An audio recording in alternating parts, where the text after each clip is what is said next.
కర్మ ఎవరిని వదిలిపెట్టదు.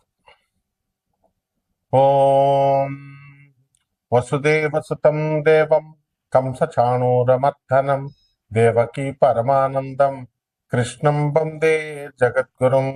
శ్రీ రాధాకృష్ణాభ్యాం నమ. కృష్ణం వందే జగద్గురుం, అర్జునం వందే జగదేకవీరం. మనకి కర్మ ఎవరిని వదిలిపెట్టదు అని పదే పదే మనం వింటూ ఉంటాం. ఇక్కడ ఎవరికి కూడా మనకి కొత్తగా శత్రువులు ఎవరు ఉంటారనమాట. మన పూర్వజన్మ కర్మలే మనకి శత్రువులను తెచ్చిపెడతాయి, మిత్రులను తెచ్చిపెడతాయి, భార్యాభర్తల్ని, పిల్లల్ని, స్నేహితుల్ని, మొత్తం అందరినీ, పేదరికాన్ని, ఆ తర్వాత రిచ్నెస్ ని, అది కూడా తెచ్చేది మన కర్మలే. అందువల్ల మనం ఎవరి మీద అసూయపడక్కర్లేదు, ఎవరి మీద కూడా మనము జాలిపడాల్సినటువంటి అవసరం లేదు, లేదా ఎవరి మీద కూడా మనము మనల్ని చూసి మనం గర్వపడాల్సిన అవసరం లేదు. ఎందువలనంటే నవ యవ్వనంలో ఉన్నప్పుడు కౌమార దశ నుంచి మనకి అవయవాలన్నీ కరెక్ట్గా పనిచేస్తూ ఉంటాయి. చేస్తున్నప్పుడు మనకి ఏమవుతాయి? అహంకారం వచ్చేస్తుంది. పరమాత్మనే మనం మర్చిపోతాం. మర్చిపోయి మనం ఏమంటాం? ఈ పని నేనే చేశాను అంటాం. అందువల్ల జగద్గురు ఆదిశంకరాచార్యులు వారు బాల్యంలో క్రీడలతో, చిన్నపిల్లలు చూడండి, క్రీడలతో సమయం వాళ్ళు ఆటల్లోనే గడిపేస్తారు. యవ్వనంలో, కౌమార్యంలో టీనేజ్ లవ్వింగ్, యవ్వనంలో మేటింగ్. అందువలన ఈ యొక్క యవ్వనంలో కామాసక్తుడైపోతాడు. ఏమండి, అది ఏం లేదండి, నేను ఎవరిని ప్రేమించట్లేదండి, నేను ఎవరిని ఇచ్చేయట్లేదండి అంటాడు. అన్ని అబద్ధాలు అనమాట. కాబట్టి కామా తురాణ నా లజ్జ నా భయం అన్నారు. అందువల్లనే పెళ్లిళ్ళు చేసి పడేస్తారు. ఓ 30 సంవత్సరాల కల్లా వీడి కామం దిగిపోద్ది అనమాట చేసేస్తే. కానీ అక్కడ మరి స్టార్టింగే 30-32కి మొదలెడుతున్నారు వీళ్ళు. అందుకనే మనకి ఇవన్నీ కూడా లివింగ్ ఇన్ రిలేషన్స్ అని, తర్వాత డేటింగ్ అని సినిమా సంస్కృతి, పాశ్చాత్య సంస్కృతి, ఈ సంస్కృతులన్నీ వచ్చేసినాయి. దీనికి తోడు కాషాయ బట్టలు వేసేస్తారు, లేకపోతే మంచి నామాలు పెట్టేసుకొని మంచిగా వచ్చేసి గురువులు అనేసి వచ్చేస్తారు. జగద్గురువు అయినటువంటి ఆదిశంకరాచార్యులు ఎప్పుడో చెప్పారు, ఇవన్నీ కూడా కూటి కోసం వేసేటటువంటి వేషాలు. కాబట్టి నిజమైనటువంటి సాధు మనస్తత్వం అనేటటువంటిది, దాన్ని కబీర్ దాస్ కూడా అదే చెప్తాడు, కనిపెట్టడం చాలా కష్టం. ఇప్పుడు మనం ఏం చేస్తామండి? మనం అబ్బే ఆ గుడి చాలా పవర్ఫుల్ అండి, ఆ గుళ్ళో పంతులు పవర్ఫుల్ అండి అని చెప్పిస్తున్నారు. ఎక్కడైనా గుళ్ళో పంతులు పవర్ఫుల్ ఉంటాడా బాబు? వాడు పొట్టపుట్టు కోసం గుడి కట్టుకున్నాడు. పంతులు ఎక్కడన్నా పవర్ఫుల్ ఉంటాడా? విగ్రహం పవర్ఫుల్. ఇలా చెప్పేవాళ్ళు అంతా కూడా సమాజాన్ని సర్వనాశనం చేసేస్తున్నారు అనమాట. ఎందువలన వాళ్ళు ఈ గుడికి వెళ్తే తీరుతాయా సమస్యలు? భగవంతుని తత్వం ఏమిటి? ఒక 6th క్లాస్ స్టూడెంట్ ని ఐఏఎస్ ఇంటర్వ్యూలో అడిగారు. ఒక ఐఏఎస్ ఆఫీసర్ని ఇంటర్వ్యూ క్వశ్చన్ లో 6th క్లాస్ అబ్బాయి నిన్ను దేవుడి గురించి చెప్పు అంటే నువ్వేం డిఫైన్ చేస్తావు, ఏం చెప్తావు అని అడిగారు క్వశ్చన్. ఊరికి అడుగుతారా యూపీఎస్సీ ఇంటర్వ్యూయర్స్? ఎవరు ఇష్టం వచ్చినట్టు వాళ్ళు చేసేసి ఇటీవల కాలంలో, ఏమండి గురుగారు, గురుమార్పు 2 జూన్ 2026 సంవత్సరంలో వస్తుందన్నారు. 1 జూన్ 2026 సంవత్సరం వరకు అడుక్కు తినేటటువంటి జాతకం కలిగినటువంటి మేము సడన్ గా ఒక్క రాత్రిలో 2వ తారీఖున ప్రవేశించేసిన వెంటనే మాకు జాతకం ఓవర్ నైట్ ఎలా మారిపోద్దండి అంటాడు వాడు. పోనీ క్వశ్చన్ ఏమన్నా తెలుసా? వాడికి అడగడం తెలుసా? ఓవర్ నైట్ మారిపోద్దని ఎవడు చెప్పాడు? కర్మలు, మంచి కర్మలు చేయండి రా నాయన అని చెప్తే ఓవర్ నైట్ చేయగలడు దేవుడు. లక్క 1 సెకండ్లో మార్చగలడు. అంత అర్హత మనకు ఉండాలి కదా ఫస్ట్. తర్వాత ఈ యొక్క సాధనలో గురుగారు పర్సనల్ అపాయింట్మెంట్ కావాలండి, గురుగారు పర్సనల్ గా కలవాలండి, ఈ పంతుళ్ళు అలవాటు చేసేసినాయి అనమాట. రెమెడీస్ ఏంటండి? రెమెడీస్ అంటే ఒక ప్రాబ్లం చెప్తే, ఏమంటే సింహరాశి వాళ్ళకి యాక్సిడెంట్లు అని చెప్పారు, గురుగారు భయపెడుతున్నారండి. అంటే ఏం చెప్తాం చెప్పు. ర్యాండమ్ గా తీసుకొని మనము ఆన్ యావరేజ్ క్యాలిక్యులేట్ చేసి సింహరాశి వాళ్ళకి ఇది యాక్సిడెంటల్ కాలము అని మనం నిర్ణయించి చెప్తాం. అది రాశి ఫలాలంటే. దానికి ఆ, భయపెట్టేస్తున్నారంటే ఈ భయపెట్టేటటువంటి చవట వెధవల పండితులు ఎక్కువైపోయి వాళ్ళ వల్ల జ్యోతిష శాస్త్రానికి బ్యాడ్ నేమ్ వచ్చేస్తుంది. ఇటువంటి వాళ్ళందరూ క్వశ్చన్స్ అందుకు అడుగుతున్నారు అనమాట. ఇండ్యూస్ చేసేసారు. రెమెడీస్ ఏంటండి? రెమెడీస్ చేస్తే తగ్గిపోతాయా? రెమెడీస్ రెమెడీస్ ఏంటండి? ఆ తర్వాత మనకి ఈ రెమెడీస్ కోసం ఏ టెంపుల్స్ కి వెళ్ళాలండి? ఎవడు చెప్పాడు టెంపుల్స్ కి వెళ్తే మారుతానే? ఆది శంకరాచార్యులు వారు చెప్పారా? సో నేను అనేది ఏంటంటే ఇవన్నీ కూడా నాయన ఇది ఆస్ట్రాలజీలో ఈ ఈ మహాపండితులు గొప్ప పండితులు వచ్చి యూట్యూబ్లోకి వచ్చి చెప్పేటటువంటి వాళ్ళు సొంతగా పైత్యాలు ఇవన్నీ. జ్యోతిష శాస్త్రం అని చెప్పలేదు, కర్మానుసారం చేసుకోమని చెప్పింది. దానికి చాలా లోతులు కావాలా, చాలా పెద్ద ఫిలాసఫీ అది.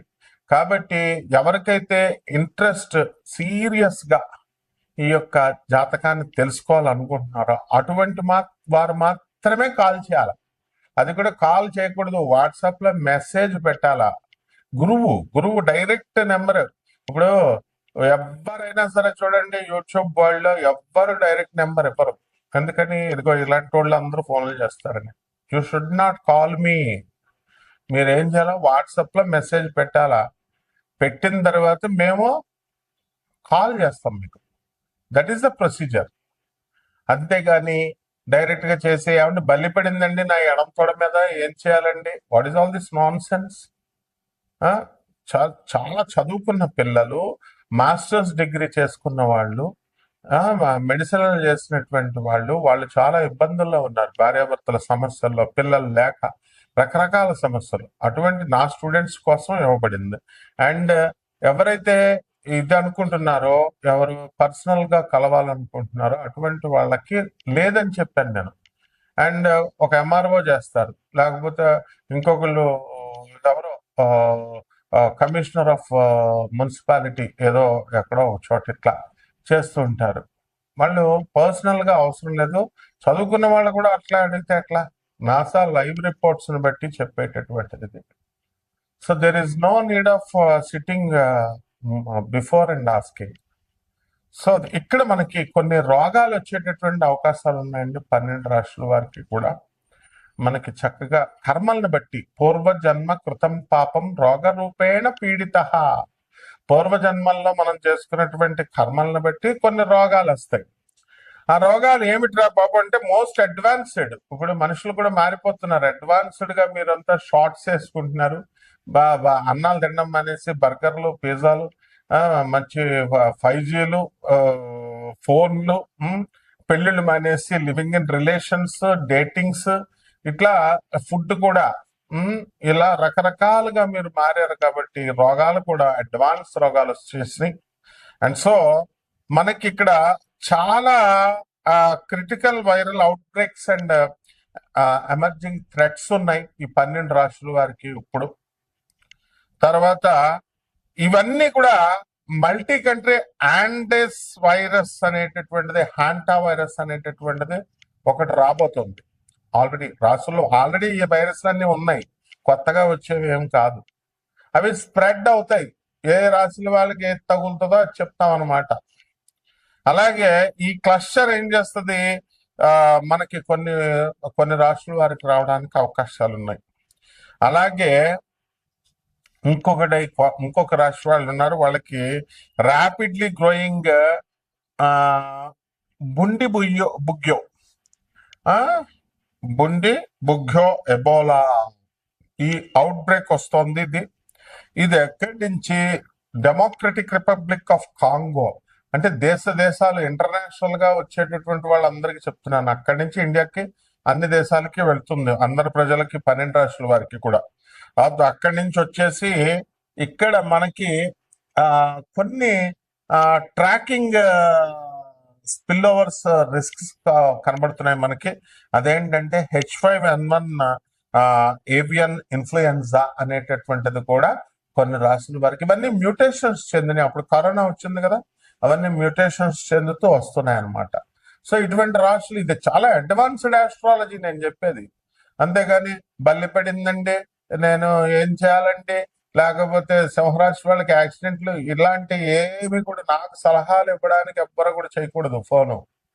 ఓన్లీ మీకు అపాయింట్మెంట్ కావాలంటే మాత్రమే, అది కూడా బాగా చదువుకున్న వాళ్ళే, ఎందుకంటే మిగతా వాళ్ళకి అర్థం కావట్లేదు పాపం. నెక్స్ట్, ఇది సౌత్ అమెరికన్ హ్యాండ్ వైరస్. ఇవి డైరెక్ట్ పర్సన్ టు పర్సన్ ఇవన్నీ కూడా స్ప్రెడ్ అవుతుంది ఈ కాంటాక్ట్ వల్ల. సో ఇది స్పీడ్ గా రోడెంట్ వేస్ట్ నుంచి ఇది ఇది స్ప్రెడ్ అవుతుంది చాలా స్ట్రిక్ట్ గా. ఇది కొంతమంది రాష్ట్రాల వారికి రాబోతోంది.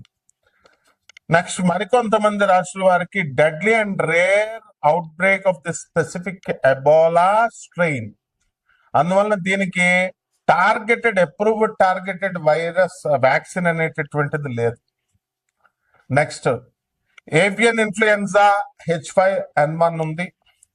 ఇది హై ప్యాథోజెనిసిటీ బర్డ్ ఫ్లూ అన్నమాట. ఇది ఏమైందంటే బర్డ్స్ నుంచి డైరీ క్యాటిల్లోకి వచ్చేసింది అమెరికాలో. అక్కడి నుంచి మరణం అనేటటువంటిది, మార్టాలిటీ అనేటటువంటిది documented human spill over cases లో చాలా హై ఉంది, చాలా ఎక్కువ ఉంది డెత్. సో ఇదంతా పోతులూరి వీరబ్రహ్మేంద్ర స్వాముల వారు చెప్పారు. అలాగే ఈ మ్యూటేషన్స్ అన్ని కూడా హ్యూమన్ టు హ్యూమన్ ట్రాన్స్మిషన్ తో ఇవన్నీ కూడా అలౌ చేస్తున్నాయి సస్టైన్డ్ ఈ రోగాలన్నింటినీ కూడా. అలాగే మరికొంత రాష్ట్రాల వారికి నిపా వైరస్ అనేటటువంటిది, ఇది ఇండియాలో వెస్ట్ బెంగాల్ నుంచి ప్రారంభమైంది. ఇది సీవియర్ జూనోటిక్ డిజీజ్ అన్నమాట. హై కేస్ ఫ్యాటిలిటీ రేట్ ఉంది. ఇది ఫ్రూట్ బ్యాగ్స్ నుంచి, కంటామినేటెడ్ ఫుడ్ నుంచి స్ప్రెడ్ అవుతుంది. సో మీరంతా కూడా చాలా జాగ్రత్తగా, నేను చెప్పినటువంటి రెమెడీస్ డబ్బులతో రెమెడీస్ కాదు. ఇది బయట జ్యోతిష్కులంతా కూడా హోమాలు చేస్తాం, ఇవి చేస్తాం, అది కాదు. ఇది మోస్ట్ సోఫిస్టికేటెడ్ జాతకాలు. కాబట్టి దీంట్లో మీకు ఎటర్నల్ లైఫ్ కావాలన్నా, అన్డయింగ్ సోల్ గా మీరు ఉండాలన్నా, తర్వాత బయలాజికల్ ఇమ్మొరాలిటీ ఉంది. ఇమ్మోర్టాలిటీ బయలాజికల్ గా చావు లేనటువంటి ఉన్నాయి. మీకు తెలుసా అసలు సృష్టిలో బయలాజికల్ గా చావదది ఇమ్మోర్టాలిటీ. కొన్ని స్పీసీస్ లో ఉంది, అదే జెల్లీ ఫిష్ అనమాట. స్పెసిఫిక్ జెల్లీ ఫిష్ చావదది. సో ఇలా మీరు ఉండాలి అంటే ఇటువంటి కాన్సెప్ట్స్ అన్ని కూడా బియాండ్ మార్టల్ ఫిజికల్ లిమిటేషన్స్ దాటి మీరు సుదీర్ఘంగా మారాలి అంటే మా గురువు గారు అయినటువంటి శృంగేరి పీఠాధిపతులు జగద్గురులు భారతీ తీర్థ స్వాములు వారు చెప్పినట్టుగా ధర్మాన్ని పట్టుకోండి. ఇది ఒక్కటే రెమెడీ నాయన. ధర్మం ధర్మం ధర్మం అని చెప్తారు. అధర్మ శ్రీరామచంద్రమూర్తిని మనం ఆదర్శంగా తీసుకోవాలి. ఎంతకాలం బతుకుతాం? ఒక 60 సంవత్సరాలతో టపి, మహా అయితే 70. ఇప్పుడు కుర్చీ తాత పాపం నాకు బస్సులో కనబడ్డాడండి సనత్ నగర్ దగ్గర. కనబడి నన్ను కుర్చీ తాత అంటారు, నన్ను టీవీలో చూసుంటారు మీరు అని చెప్పాడు. లాస్ట్ అంతకుముందు నాకు 4-5 సార్లు కనపడ్డాడు బస్సులో. కానీ ఎవరో అనుకున్నాను నేను. అంటే చావుకి ఇంకా జస్ట్ ఒక్క రోజులో ముందు కనబడి నాకు నన్ను అంటారు, నా కోసం రూపాయి ఇవ్వలేరా అని పాపం అడిగాడు. అంతకుముందు నేను కొడుకుల్ని పెంచాను, నేను నన్ను చూడట్లేదు అని అడిగితే ఒక్కొక్క రూపాయి అడుగుతాడు పాపం. అందరూ వేసేవారు. అలాంటిది నేను పక్కన ఒక సినిమా ఆయన యూట్యూబ్ ఛానల్ అనుకుంటా, కెమెరా అంటున్నాడు, షూటింగ్ అంటున్నాడు, ఇవన్నీ అంటుంటే సినిమా ఆయన ఏమో అనుకొని నేను అతనేనా కుర్చీ తాత అంటే అతను కదండి వేరేవాడు అన్నాను. మర్నాడు న్యూస్ లో కుర్చీ తాత చచ్చిపోయాడు, కృష్ణకాంత్ పార్క్ లో నడుస్తుంటే చూస్తే ఫోటో చూస్తే అతనే.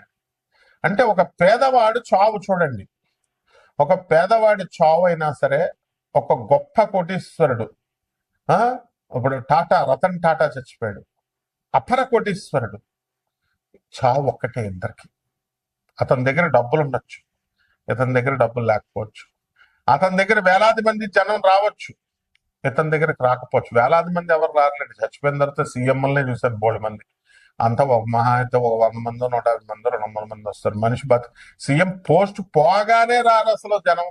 అక్కడ వెంటనే 10 మంది కూడా ఉంటారు. అప్పుడు దాకా 10 లెక్క మీద పెట్టొచ్చు అనమాట. నేను అంతమందిని ఒక 20 మంది సీఎం చూసుంటాను నేను. సో దిగిపోయినప్పుడు కూడా. సో మీ కర్మల్ని క్షయం చేసుకోవాలనుకున్న వాళ్ళు, సీరియస్గా మీ జాతకాల్ని మారాలి అనుకునేటటువంటి వాళ్ళు అత్యంత క్రమశిక్షణ అవసరము.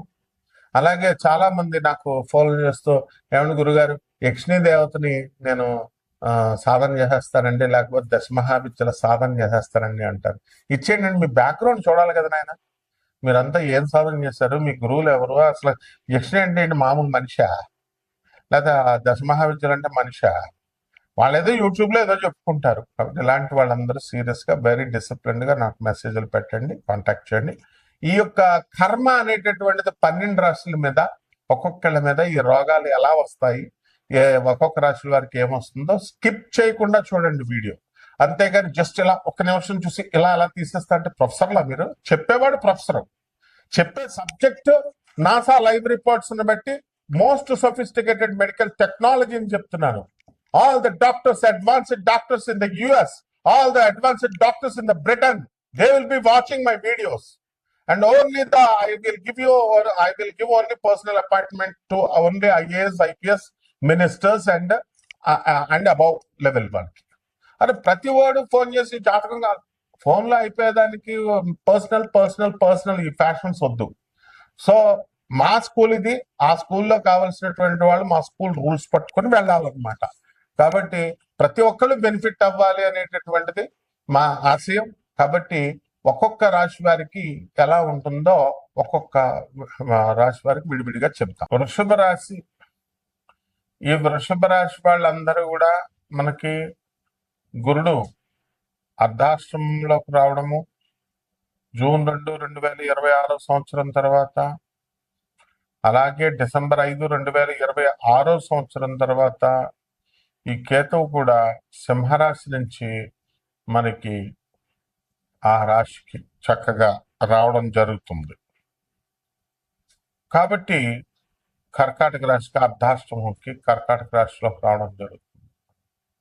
కాబట్టి రాశి వారందరూ కూడా మనకి వృషభ రాశి వారికి కాస్త మనశ్శాంతి లోపము అనేటటువంటిది ఉంటుంది. ప్రతి పనికి టెన్షన్ పడ్డము, యాంగ్జైటీ ఇలాంటివన్నీ కూడా ఉంటాయి. ఈ యొక్క వృషభ రాశి వారికి అందరికీ కూడా మనకి ఎలా ఉంటుందంటే ఈ యొక్క క్రానిక్ డిజీజెస్ ఉన్నాయి. కాబట్టి ఇవన్నీ కూడా ఆ క్రానిక్ డిజీజెస్ అనేటటువంటివి అప్పుడు దాని నుంచి మతిమరుపు అనేటటువంటిది వచ్చేస్తుంది మీకు, ఆల్జిమర్స్. అలాగే ఈ యొక్క నిపా వైరస్ అనేటటువంటిది ఈ ఫ్రూట్ బ్యాట్స్ నుంచి అండ్ కంటామినేటెడ్ ఫ్రూట్స్ నుంచి, ఫుడ్ నుంచి ఇవి మీకు ఈ యొక్క గురుడు కర్కాటక రాశిలోకి వచ్చిన తర్వాత రావడానికి అవకాశాలు ఉంటాయి. కాబట్టి బయట ఫుడ్స్ తినకుండా జాగ్రత్తగా ఉండడం. అలాగే ఈ రాశి వారికి ఆదాయాలు కర్కాటక రాశిలోకి ఈ యొక్క గురుడు పెరిగిన తర్వాత చాలా బాగుండడం అనేటటువంటిది ఉంది. ఆదాయాలు బాగా పెరుగుతాయి. ఇక ఖర్చుల విషయం తెలియదే ఉంది. అన్నీ బాగా ఉంటే అందరూ వస్తారు. అన్నీ బాగా ఉంటాయి అనమాట, అన్నీ మీ దగ్గర సర్ప్లస్గా ఉంటే వస్తారు, లేకపోతే రాదు. ఆ రకంగా ఈ యొక్క వృషభ రాశి వారికి ఉంటుంది. మీకు ఆల్రెడీ బిల్డర్స్ కొన్ని ఫ్లాట్స్ అన్ని కట్టున్నారు, అవన్నీ ఇంకా అమ్ముడవట్లేదు. అవన్నీ కూడా అమ్ముడయ్యేటటువంటి పరిస్థితులు కనబడుతున్నాయి మీకు. ఈ యొక్క రియల్ ఎస్టేట్ రంగంలో కూడా మీకు చక్కగా అమ్ముడైపోవడానికి ఫ్లాట్స్ ఇవన్నీ కూడా అవకాశాలు ఉన్నాయి. అలాగే వ్యాపారాలు, కిరాణా షాప్ వ్యాపారాల దగ్గర నుంచే అన్ని రకాల వ్యాపారాలు కూడా బ్రహ్మాండంగా సాగుతాయి. ఇక ఆరోగ్యపరంగా కొంచెం కిడ్నీలు, లివర్లు దెబ్బతినేటటువంటి అవకాశాలు ఉన్నాయి. అందువల్ల ఎవరైతే మందు హ్యాబిట్ ఉన్నదో, ఎవరైతే సిగరెట్ హ్యాబిట్లు ఉన్నాయో, ఇట్లాంటి ఎవరైతే డ్రగ్స్, ఇప్పుడు రేవంత్ రెడ్డి గారు చాలా స్ట్రిక్ట్గా ఉన్నారు డ్రగ్స్ని. ర్యాపర్స్, ఈ యొక్క డ్రగ్స్ ర్యాపర్స్ కనబడినా సరే యాక్షన్ తీసుకోమని చెప్పేసి పోలీస్ ఇన్స్ట్రక్షన్స్ ఉన్నాయి. ఇలాంటివన్నీ తినకుండా, ఇటువంటి హ్యాబిట్స్ అనేటటువంటివి మీకు ఈ యొక్క కేతు గురుడితో కలిసిన తర్వాత పక్క వాళ్ళు అలవాటు చేయడానికి అవకాశాలు ఉంటాయి కాబట్టి అవన్నీ జాగ్రత్తగా అలా కాకుండా చూసుకోండి. ఇక పరిహారాల దగ్గరికి వచ్చేసరికి ఈ యొక్క రావి చెట్టుని మీరు చక్కగా వెయ్యాలి. ఒక చెట్టుని ఏమంటే ఇంట్లోనే ఒక కుండీలో ఫస్ట్ పట్టరండి, దాన్ని తులసి చెట్టుకు పూజ చేసినట్టు చేయండి. కొన్ని నెలలు, ఒక సంవత్సరం దాకా పెద్దది అయిపోతుంది. ఆ తర్వాత మీ కర్మలన్నీ కూడా పోవాలి. కర్మలను బట్టే కదా మనకు వచ్చేటటువంటి. ఆ తర్వాత అది బోల్డంత ప్రదేశాలు ఉన్నాయి, బయట రోడ్డు మీద వేసి దాన్ని మంచిగా నీళ్ళేసి పెంచాలి, దాని చుట్టూ ప్రదక్షిణాలు చేయాలి, అద్భుతంగా ఉంటుంది. అలాగే ఈ యొక్క కేతువుకి గణపతి ఆరాధన, ధూమావతి ఆరాధన ఇవన్నీ చేయడము, ధూమావతి మంత్ర జపము, కేతు జపం చేసుకొని కేతు స్తోత్రాలు చదువుకొని కేతువుకి కిలో పావు ఆ ఉలవల్ని ఆవుపేట రంగు ఉన్నటువంటి వస్తువుల నుంచి పేద బ్రాహ్మడికి సోమవారం నాడు ఉదయం 7 గంటలకి దానం చేసుకోండి. ఈ విధంగా చేసుకుంటే బ్రహ్మాండంగా ఉంటుంది. శుభమస్తు.